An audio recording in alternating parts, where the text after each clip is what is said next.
kind of clog, and I said, blow some air through the line, let's see if we can clear.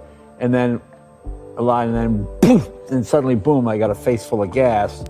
And then the pilot light jumped and my face caught on fire. Jay Leno, the iconic American television host, is stepping back, a decision prompted by a diagnosis that has left the world reeling. The man whose resilience saw him through fiery accidents and broken bones now faces a profound personal challenge. Sources confirm a sudden halt to numerous performances as he prepares for the most significant shift of his life. What's truly unfolding behind the scenes? The full, unvarnished truth about Jay Leno's condition and his shocking choice is about to be revealed. On November 12, 2022, a terrifying incident ripped through Jay Leno's private Burbank garage. While working on his vintage 1907 white steam car, a clogged fuel line erupted, drenching his face in gasoline moments before it ignited. Flames consumed him, inflicting severe burns across 7% of his face, chest, and hands. Rushed to the Grossman Burn Center, Dr. Peter Grossman, his treating physician, later confirmed the extent of his injuries. I said, blow some air through the line. And then, suddenly, boom, I got a face full of gas, and then the pilot light jumped, and my face caught on fire. His arduous recovery involved 2 skin graft surgeries and hyperbaric oxygen therapy to facilitate tissue regeneration and minimize scarring. The use of hyperbaric oxygen therapy, HBOT, was a critical element in his treatment plan, as it involves breathing pure oxygen in a pressurized chamber. This process significantly increases the amount of oxygen dissolved in the blood plasma, which in turn promotes healing by stimulating the release of growth factors and stem cells, essential for repairing burned tissue and reducing the risk of infection. The skin graft procedures were described by Dr. Grossman as temporary biological dressings designed to protect the underlying wounds while his own skin was healing. These medical details underscore the seriousness of the injury despite the small percentage of his body affected. Just 10 days later, on November 21, 2022, Jay was discharged, the center announcing ongoing outpatient care. Though his face remained red and his arms heavily bandaged, he immediately addressed the press, expressing gratitude to his medical team and assuring everyone of his stable condition. He emphasized that the mental toll was almost as great as the physical one, but his famous work ethic immediately kicked in, focusing his mind on recovery and his next scheduled gig. Longtime friend Dave Kalaki, who witnessed the horrifying accident, recounted the scary thing. Dave was the hero who sprang into action, extinguishing the flames and pulling Jay to safety as the garage filled with smoke and gasoline spread across the floor. Dave recalled the agonizing seconds when Jay was engulfed, describing the flames as leaping several feet high. He used a fire extinguisher he kept handy in the expansive garage, a testament to the safety consciousness required when working around highly volatile fuels. His swift intervention undoubtedly averted more catastrophic injuries. Dave later shared that Jay's first words to him, even while in excruciating pain, were a joke about a bad hair day, a clear indication of the host's innate coping mechanism, humor, even in the face of death. The accident shone an unexpected spotlight on the crucial yet unseen part of Jay's life, his intense, hands-on passion for automotive history. Defying expectations, Jay didn't rest. Days after his discharge, he was back on stage at the Comedy and Magic Club in Hermosa Beach, a venue synonymous with his 3-decade-long career. Reporters noted his still bandaged hands and facial scars, yet his voice, remarkably, was unchanged. With a slight smile, he quipped about his face being on fire, earning a roaring standing ovation. He performed for over an hour, tackling the accident with his signature humor, treating it as just another part of the show. Jay's ability to turn a near-fatal event into comedy was analyzed by numerous media outlets as the ultimate demonstration of a professional comedian's craft. He used his burns not for sympathy, but as fresh material, a decision that cemented his reputation for unwavering commitment. He even compared his freshly grafted skin to a new set of tires, always finding an automotive metaphor for his life.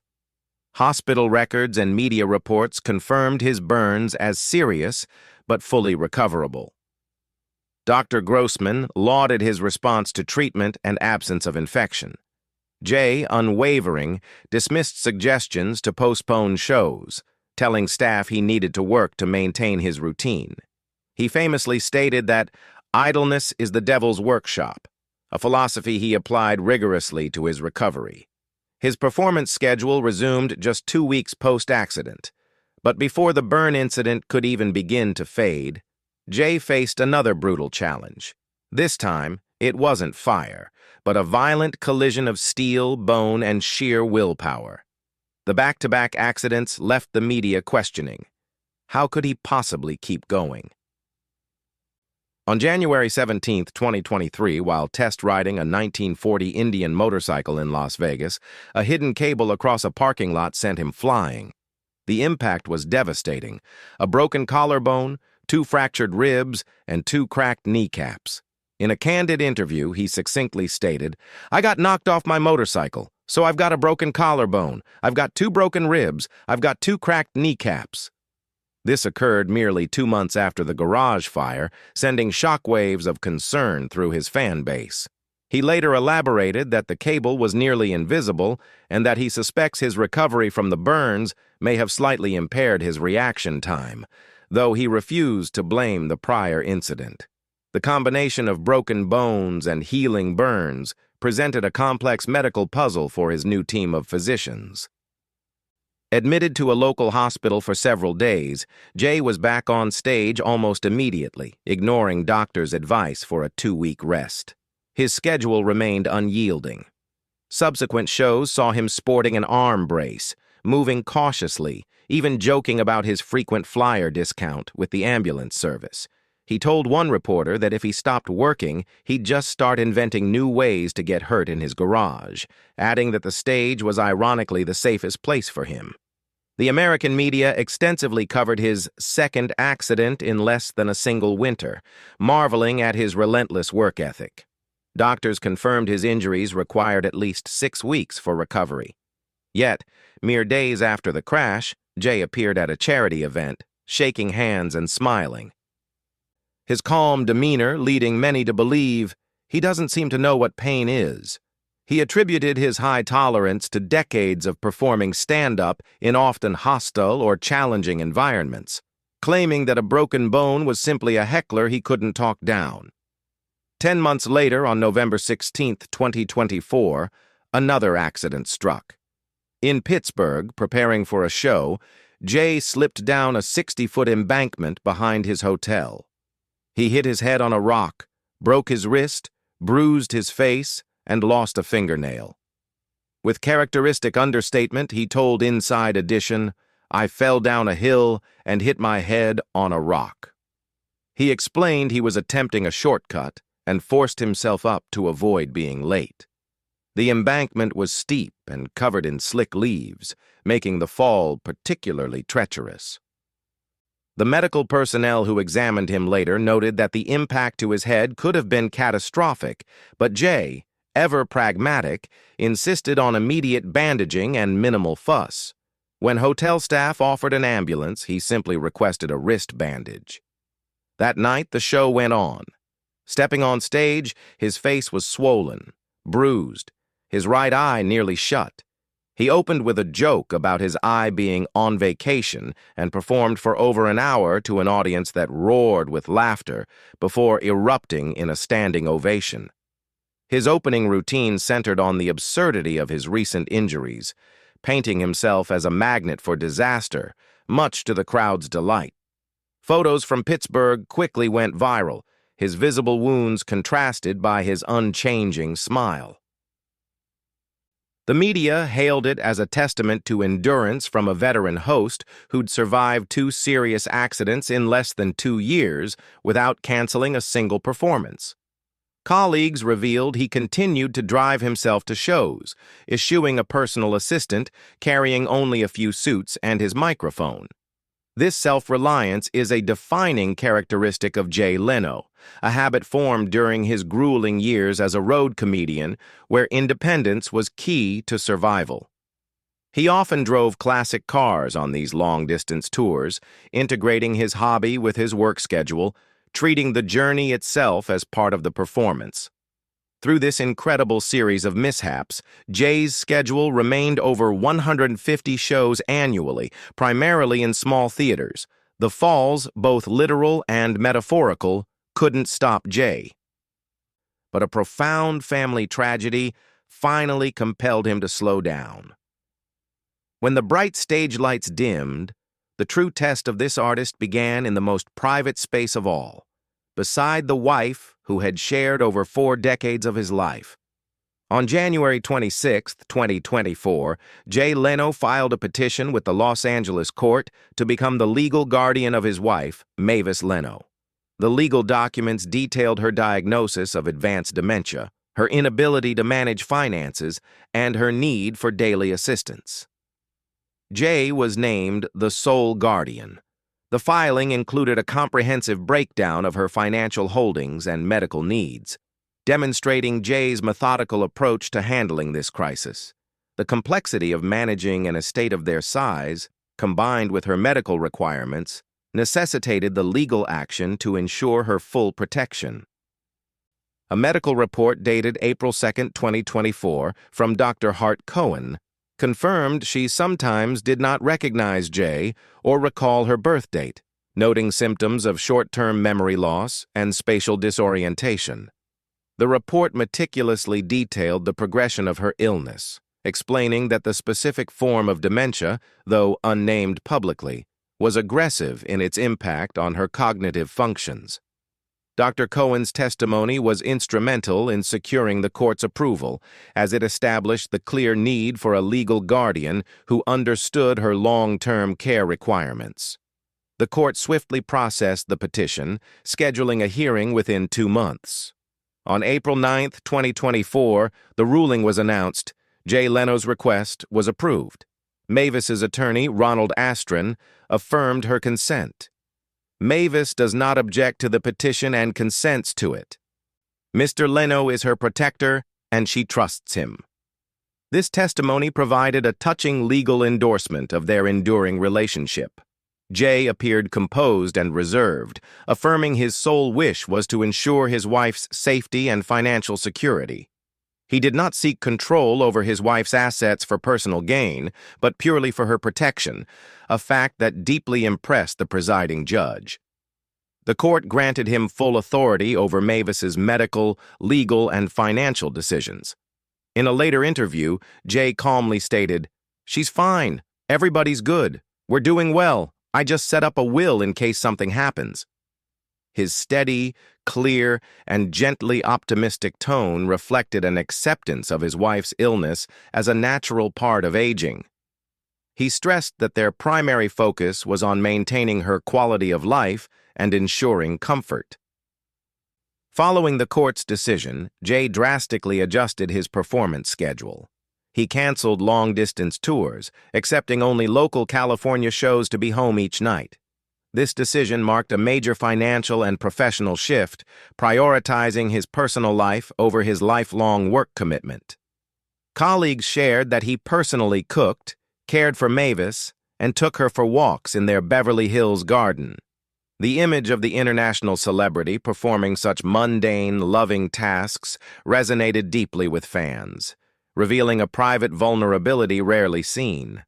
The road was gradually replaced by the stage of home life. Friends noted his consistent daily routine: morning walks with Mavis, afternoon car checks in his garage, and evenings spent reading the newspaper together.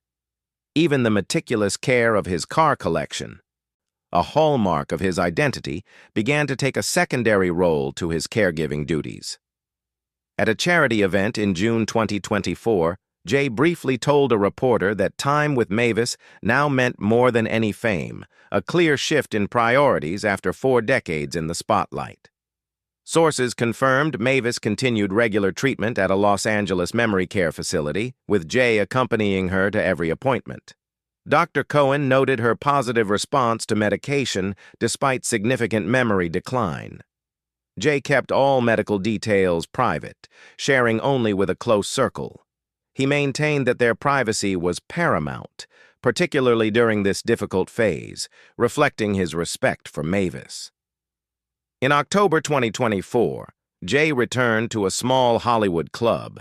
The 90-minute show, featuring longtime colleagues, saw him nearly 10 kilos lighter, yet he retained his signature poise and unhurried storytelling. The weight loss was subtly noted as a likely consequence of the combined stress of caregiving and a reduced touring schedule. Amidst these quiet years of caregiving, memories of Jay's glorious career resurfaced, his resilience rooted in a past where late-night laughter propelled him to the pinnacle of American television. Born April 28, 1950, in New Rochelle, New York, Jay Leno grew up in a middle-class family. His father, an insurance salesman, his mother, a homemaker. His innate humor emerged early, his impressions of teachers delighting classmates, a simple joy that ignited a lifelong passion. While studying communications at Emerson College, Jay began honing his craft in stand-up at small clubs. Post-graduation, he moved to booming Los Angeles, a mecca for young performers. In 1977, his debut on The Tonight Show as a guest performer earned him public recognition. He became a regular on various entertainment programs, building a reputation for intelligent, relatable humor. In the early 1990s, as Johnny Carson prepared for retirement, NBC sought a successor. Jay Leno, after multiple test runs, was chosen. In 1992, he officially took over The Tonight Show, ushering in a new era of late-night television. For over 2 decades, The Tonight Show with Jay Leno became an institution, drawing an average of 5 million viewers nightly. Jay's opening monologues offered gentle jokes about current events, followed by interviews with everyone from movie stars to politicians, always maintaining a cheerful, non-confrontational tone. Colleagues dubbed him the keeper of the late-night rhythm. Throughout, Jay continued weekend stand-up, believing live audiences kept him grounded. Viewers admired not just his hosting skills, but his legendary work ethic. He was famously the first to arrive at the studio. In 2009, Jay briefly stepped aside, handing the host chair to Conan O'Brien. A year later, he returned amidst an NBC reshuffle, navigating controversy with silence, focusing on his work until 2014. The final episode of The Tonight Show saw a hushed studio. Jay, looking at the audience, slowly said, "This has been the greatest 22 years of my life." It was the glorious closing chapter of his television career. He echoed Johnny Carson's revered farewell, "I bid you all a heartfelt good night." The simple words resonated as both tribute and goodbye, marking the end of an era that touched millions. Media at the time called it the warmest ending in American television, noting how he'd set new standards for talk shows, blending humor, warmth, and respect. During this period, Jay indulged his lifelong passion for vintage cars, his Burbank garage gradually transforming into a private museum of hundreds of rare vehicles. Amidst his relentless schedule, he joked that fixing cars was the best kind of rest. When he left The Tonight Show, Jay never announced retirement, simply stating it was time for another generation. He continued touring, performing stand-up in small theaters where familiar laughter still filled the room. Many assumed he'd retreat, but instead, he chose a different, quiet, unexpected path. Away from studio lights, he turned towards engines, oil, and the joy of hands-on work, the beginning of a new journey that would take its own turn after midnight. In 2015, he launched Jay Leno's Garage on CNBC, quickly becoming a favorite for car enthusiasts, with Jay as both host and storyteller. His garage, a personal museum, housed over 180 cars and 160 motorcycles. from rare classics like the Chrysler Turbine to the McLaren F1. Each vehicle, meticulously maintained, held a story within his vast thousands of square meter Burbank space. The show captivated viewers not just for the collection, but for its special guests, Elon Musk discussing electric cars, and President Joe Biden sharing mechanical passions. These episodes consistently drew the season's highest ratings. Jay didn't just present cars, he drove them, analyzed their engines, traced their history, and discussed their collector value. His natural humor conveyed the pure joy of a man genuinely in love with machines, seeing them not as displays, but as proof of human perseverance and engineering. After 7 seasons, the show concluded in 2022 due to programming changes, but Jay remained undeterred, seeing it as a chance for a new platform.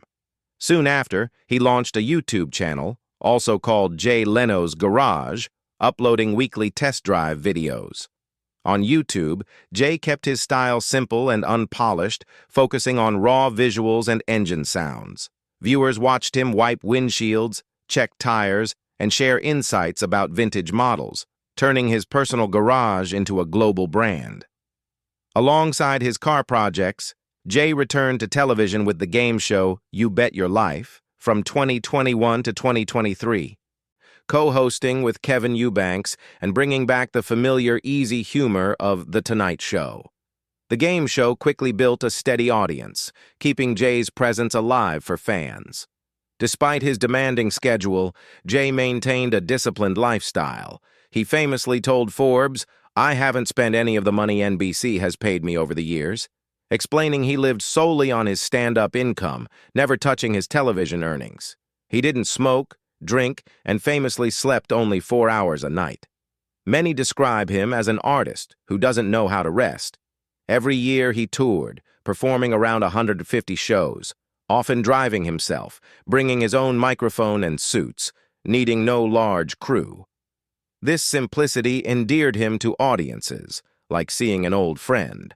According to DuPont Registry in 2024, Jay's collection was valued in the tens of millions.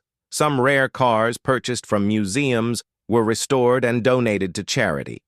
Despite immense wealth, he still appeared in old shirts and blue jeans, an image inseparable from his oil-stained garage. In an entertainment world that constantly reinvents itself, Jay Leno chose a quieter path. He stepped away from dazzling studios, returning to engines, exhaust fumes, and simple stories of craftsmanship. It was not an ending, but a continuation, calm, yet full of energy. If you grew up with Jay Leno's laughter, share your thoughts below. What do you think keeps him working after all these years? And don't forget to subscribe and turn on notifications to catch more stories about those who have stepped beyond the spotlight but never left behind their passion.